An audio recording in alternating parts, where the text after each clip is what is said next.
Hi, Collective. Welcome back. Thank you for joining me. Thank you so much for the support recently. I really appreciated it. So we're going to go ahead and get a collective. I thought I would do something unique by starting off with my first upload this weekend as a collective. So let's see. Collective. Messages for the collective watching this reading. The fault line. Okay. Something could be on the verge. Wow, the mother. You could be mothering something into existence. We see a beautiful pearl in the center. There's beautiful colors of blue and green. You could be really tapping into those colors this weekend, especially that kind of calm, nurturing vibes of kind of nourishing the end of the summer type vibe. Any other messages? The unseen. Interesting. Something that you might not be able to see is transpiring, or maybe you can sense this more than you physically see something. Collective. We'll get another deck as well. The riddle, interesting. This is really interesting. I'm kind of curious of the general vibe of the fault line, so we're going to dive in. Because I think I understand it, but I just want to check. There it is, 161.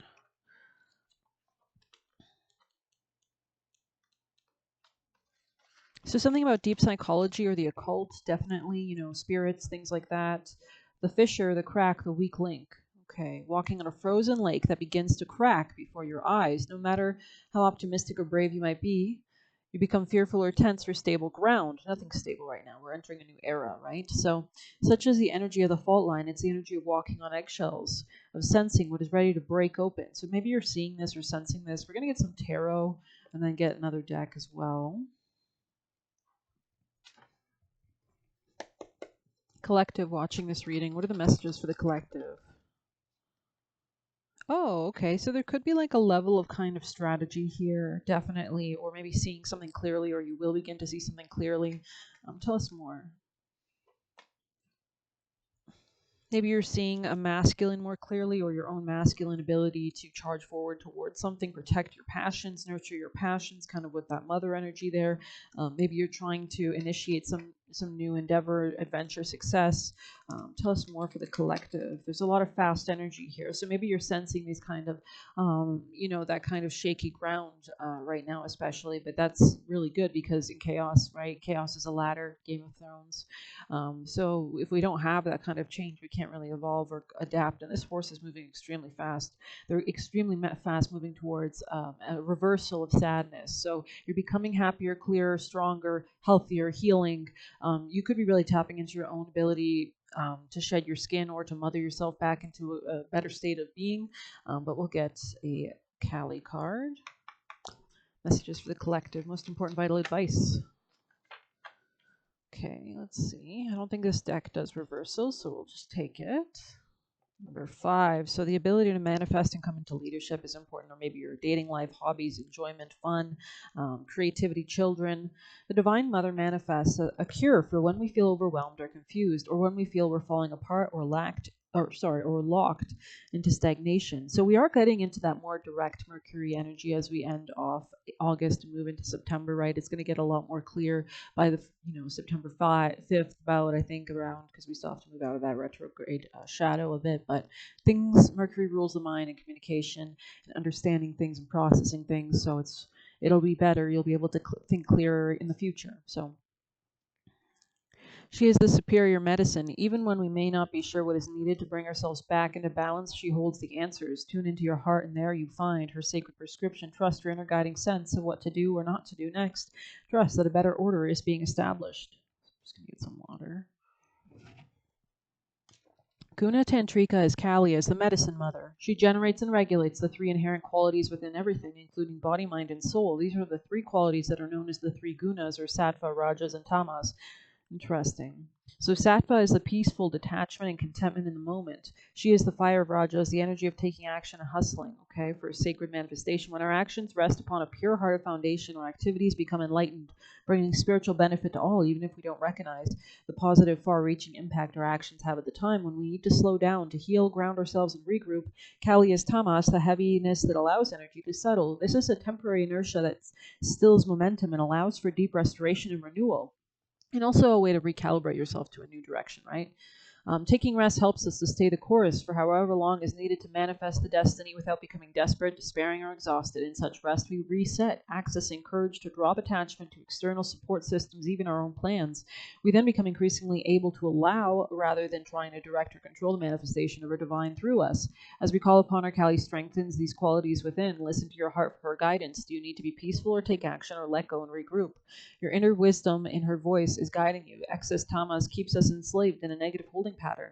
Then the guna or energy that can help actually hinders. We need Kali, the tantric priestess of the gunas, to intervene for our cure. Tamas can manifest as depression and procrastination, the inability to rise and take steps, or as our action taken without thought of how it may affect others. To overcome excessive tamasic energy, Kali can stimulate us with divine fire, creating rajas, a powerful urge to take action.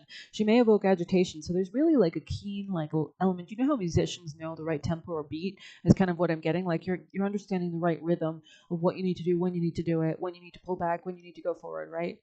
Kind of like an engine, right? So let's see. I'm going to just skip ahead and see a bit. She may evoke agitation that compels us to act. She is not asking for us to become reactive, but to have confidence and courage to engage from a place of inner wisdom. Rajas provides us with the gift of accomplishment and a healthy exertion to discharge anxiety and stress, to promote feelings of restfulness and the lightness of spirit. So, especially if you are bored, it's important that you are having healthy outlets or getting some adventure on, right? This is the peace of satisfaction and rest after achievement, the third and final guna of sattva. Without Kali's wisdom and correction, Rajas can easily shift into overactivity that doesn't accomplish much and leaves us feeling drained rather than satisfied. We sink back into the tamas. Okay, let's continue. Kali knows, Guna Chantrika manifests her wisdom and healing through her spiritual instincts. The body and mind knows when there's a need for rest, activity, or detachment or engagement. It takes a strength of spirit not to override the inner knowing with social pressures or inhuman expectations for constant performance. That's really great. So I think there's a sense of music here, a sense of like a tuning fork or something like kind of recalibrating itself. Interesting. Best advice for the collective watching. Thank you. Amen.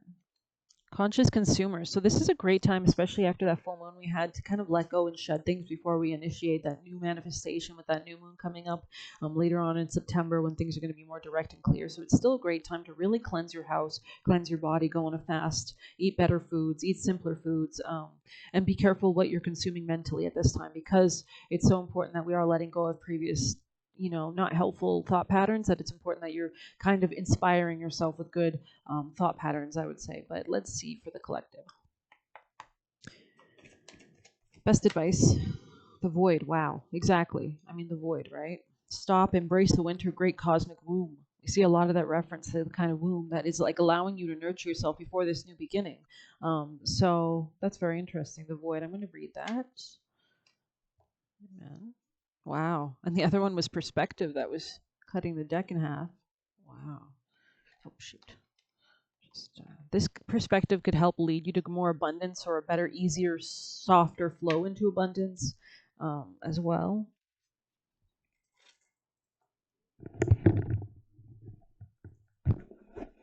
Okay. Perspective. Okay. And then we have the void. Wow. It's like this black hole here, right? Really cool. Let's see. Like maybe there's something magnetic that's like drawing you towards a different manifestation, or you're drawing in this manifestation. 116. It's interesting. Very interesting. Yeah, again, deep psychological or the occult or like spirits around you. This is something happening that's very like underground. It's read between the lines type vibes.